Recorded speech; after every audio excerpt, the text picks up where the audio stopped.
Hi everyone, and welcome to another Slashuary review episode. I'm Sarah of Horror, and here on my channel you will find me reviewing movies, TV shows, and whatever else I find interesting to talk about. So if that is your thing, make sure to hit that subscribe button and let's get started. So today I will be reviewing 3 movies. It will be a Slumber Party Massacre special. So one of the options for my latest poll on my community tab was actually Slumber Party Massacre, where I asked you which of these slash movies should I review on my channel during my Slashuary, and the second option you chose was Slumber Party Massacre. I was like, you know what, I'll review Slumber Party Massacre 1, 2, and 3. So that is exactly what we're doing today. Okay, so let's get started.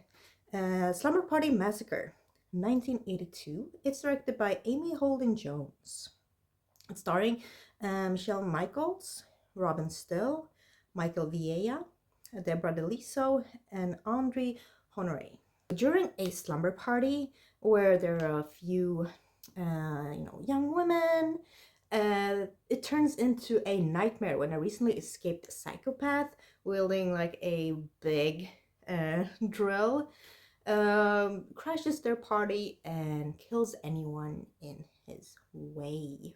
So I have to say that I do appreciate these movies, especially the first one, a lot more now that I've been rewatching them a lot. I think I didn't really like this one so much when I was younger, like a teenager, but now that I'm watching it, I kind of understand more of the humor that is in this film. I like the setting, I like the way it's filmed, so I definitely appreciate this one more now than I did before. And also I just love the name, Slumber Party Massacre. I don't know, it feels like even before watching the film, just by the name, I will get like a cozy slasher movie. And that is exactly what I think we're getting from the first movie. And you know, the setting is quite perfect. Slumber parties are often, associated with being very girly, I don't know, eating pizza, watching movies, telling each other things, and just having, a very nice cozy time in your pajamas. And then we have the contrast of the massacre, where this killer comes in, this big kind of drill, and it's a phallic symbol, and I really like how that is incorporated in this film, because there are a lot of shots where you can clearly see the killer's legs are kind of spread apart, and the drill is right in between. He's holding it down right in between his legs, and then you see a female character in the background. So yeah, I think those shots are very smart. That is one of the reasons why I appreciate this film even more, because I can understand it more now than I did when I was very, very young. And then of course we have the kind of humor in it. I really love the scene where a character has just died and they were just expecting pizza before. The pizza arrives and a character dies, and then Jackie, she's like, I'm hungry. And they're like, but someone just died, and she's like, life moves on, right?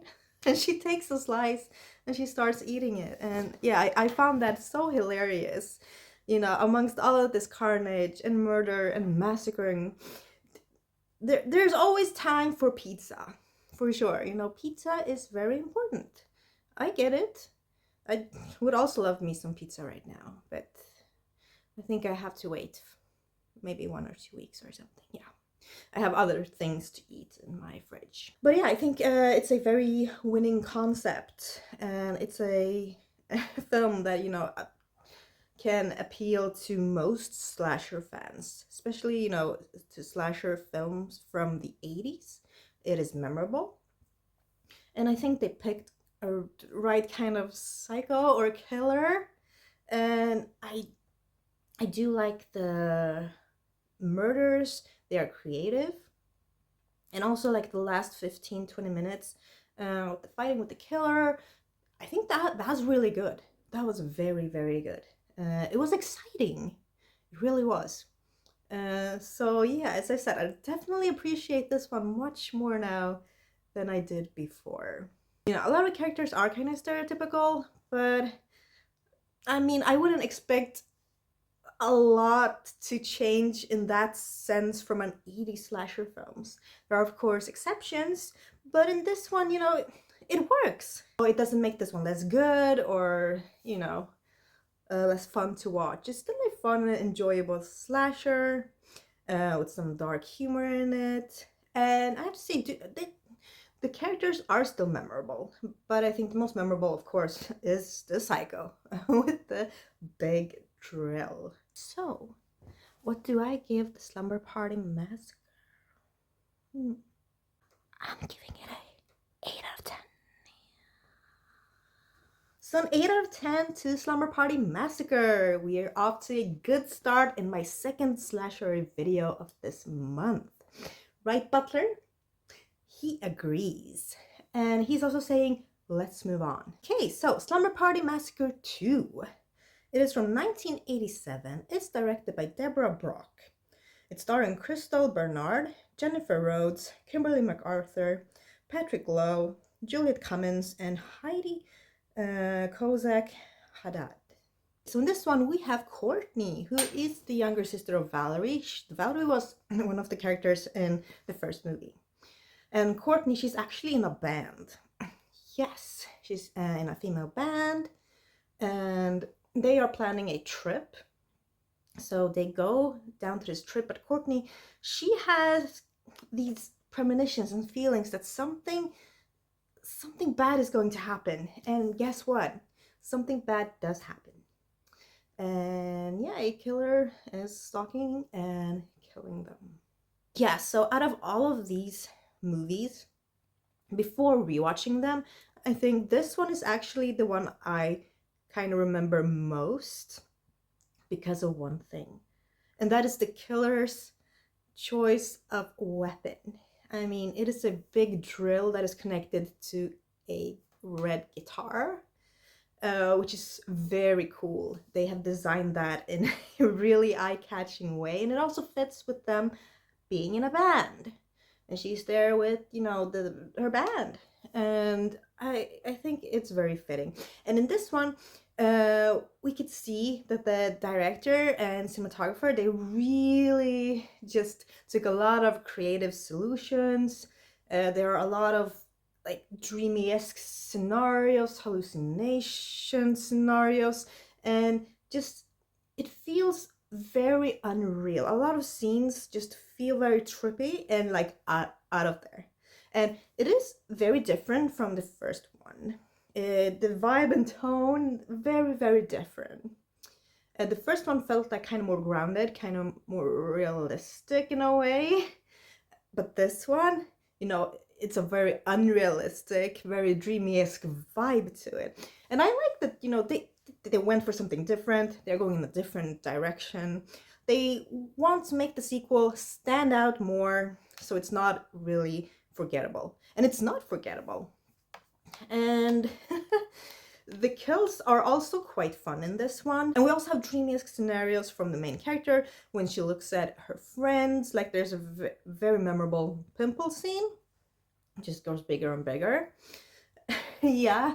And yeah, it's also a fun film. And I think the villain is fun as well, with a lot of good like one-liners and dialogue. And yeah, it was fun watching this film. I don't think it's as good as the first one though, but I do like that it is different and it is memorable. And we do get that kind of connection to the first one through Courtney. I like that this movie is about a band, kind of, you know, serves some purpose, and we feel like the girls, they have some sort of dream to achieve. They want to go places, and then this killer comes and ruins some of that. And yeah, I do like the dream sequence feeling we have, the unrealistic kind of sequences. And yeah, I do like the cinematography. I think it was done very well, but still not as good as the first one, but it is still enjoyable, and I am definitely gonna rewatch this again. So, what do I give Slumber Party Massacre Part 2? I'm giving it a 7 out of 10. 7 out of 10, definitely a bit higher grade for that guitar. Yeah, the guitar just makes up for a lot of things, and it just sticks out and is so memorable, and it's such a fun weapon. So yeah, kudos to them for coming up with that weapon for the killer. Okay, let's move on to the last and final review of today's video. So we have Slumber Party Massacre 3. It's from 1990. It's directed by Sally Matheson. It's starring Keely Christian, Brittany Fry, Michael Harns, David Greenlee, Brandy Burkett, and Hope Marie Carlton. So in this one, we have this woman called Jackie Cassidy. She and her friends have a slumber party, and then people start dying. Very similar to the first two, kind of slumber party. People start dying because of a maniac. So when I first started watching this film, I had no recollection of it at all. I knew I had seen this one before when I was younger, but you know, nothing came to me when I was thinking about it. I was like, what, the third one? How did it even? What's the story? So when I rewatched it, it was like watching the film for the first time, basically. And I didn't know it was from 1990. So yeah, okay. So we, you know, moving through the 80s, at the start of the 90s, and this is the third one in the franchise. So I was like, okay, I wonder what this will be, since the second one was so kind of dream-esque, so different, very different vibe. I wonder in which direction they will take this one. And it was certainly in a more realistic way, which I'm glad about. So it just makes it feel also different from the second one. So the movie starts out at a beach, actually. Very sunny beach. We get to know Jackie and the friends. And then later on we learn that they are going to have a slumber party. And kind of quickly get to the slumber party. And then a few guys crash the party, of course. And then also a killer crashed the party. Honestly, what I didn't expect from this film was a little bit of a twist, which I did like. I appreciated the twist a lot and the plot, because I felt that the plot was kind of not really up there or not as fun as the first two until we get to the second half of the film, and then it gets kind of fun because of it. It was like, oh, okay, this adds a new layer to the film, which I wasn't expecting. So I think that kind of saved the film a lot. And there are some memorable characters, but also some memorable kills, like the shower scene, and we also have a big drill in this one, of course. And we do see some gory aftermath, like there was a girl jumping through a window with some glass, and then we see the aftermath of the drilling, which was, yeah, looked quite good actually. And then there were some intense scenes, some intense chase scenes right around the climax of the film, which I really liked also. And I did root for some characters as well. So yeah, I mean, it's not up to par as the first two. It also doesn't have that kind of dark humor that the first one had, which I really appreciated. I would have liked much more of that also in this one. But I still enjoyed watching it. So I don't think it's a bad film. Because when I was going back, looking over at my Letterboxd, after watching this, I had put this had gotten such a low grade, like one of the lowest. I was like, okay, that's not fair. Like, teenage Sarah, please stop doing, or why did you do this? Why that was unfair. That was unfair. But yeah, so sometimes you just have to rewatch movies to kind of appreciate them more, hopefully. Sometimes it's the other way around, you appreciate them less, but usually in my case, I appreciate them more than when I was younger. And yeah, this is definitely one of those cases. But as I said, the story is quite simple, similar. All three are quite similar in the storyline, but still fun and enjoyable movies. So, what will this one get? I'm giving it a 6 out of 10.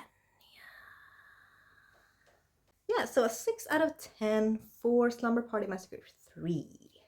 Yes, so that was my review of the trilogy. I know there's a new film, but I think I will review that one later, like when I do like a remake special or something like that. And I didn't want to include it in this video. I just wanted to review the trilogy. And yeah, it was fun rewatching all of them, talking about them. And I am, of course, curious to learn your opinions about the film. How do you rank the trilogy? Which is your favorite? And why? Yeah. And also, you can let me know what you thought about the remake here as well. Yeah, you can comment anything that is Slumber Party Massacre related. And I will, of course, have a new poll up this upcoming week with new slasher alternatives that you can vote for. And we'll see which slasher movies I will review next Sunday. If you enjoyed my review of the Slumber Party Massacre movies, then please give this video a like, comment something for the algorithm, and don't forget to subscribe. I am so close to 2,000 subscribers. I'm super happy. Thank you for all your support, and it just makes me really, really happy. And yeah, I hope you will have an amazing upcoming week. And yeah, we'll see you at the next one. Bye.